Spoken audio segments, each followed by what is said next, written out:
Hi guys, I'm Kaylee from Blake's, and today we're in front of our Lovey's Lavender gift shop, and it's actually the original farmhouse that the 13 Blake children grew up here in Armada. And we're going to be planting a porch pot in front of your home or office to add a little pop of color this summer season. The first thing to consider when planting is if you're going to be doing a sun or a shade planter. This is the most important decision you'll have to make because the plants you choose will be based on full sun or a shade area of your house.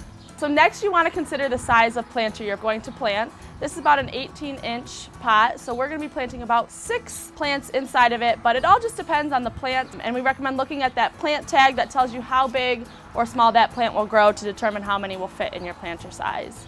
After that, you'll want to make sure you have a nutrient-rich soil. We recommend buying a standard potting mix that you can find at our Blake's Almont Garden Center or any garden center near you. These soils come with lots of nutrients and fertilizer already in them, so it makes your job even easier.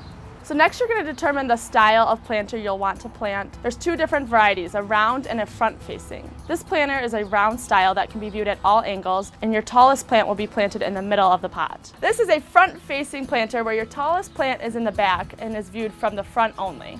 Next, we're on to the designing of your planter. There's 3 main components: the thriller, which is going to be your tallest plant, the fillers, which are about a medium-sized plant, and then trailers, which will go over the side of your plant to fill in any gaps. So first, you're going to begin by planting your thriller. And like I said, this is a round-facing pot, so we're going to plant it in the middle. We recommend digging a hole about 2 inches deeper than this, so it provides plenty of room for your roots. It's always good to give your roots a little bit of a gentle squeeze just to loosen them up and get them able to penetrate into the soil. Place it in and gently cover with soil. No need to press too hard. Your roots of each plant will grab onto the soil and start growing instantly. Our second component is our fillers. Great way to add color to your pots is with your fillers. We're going to use 2 fillers in this pot. And as you see, we have some complementary colors, both pink and orange in this one.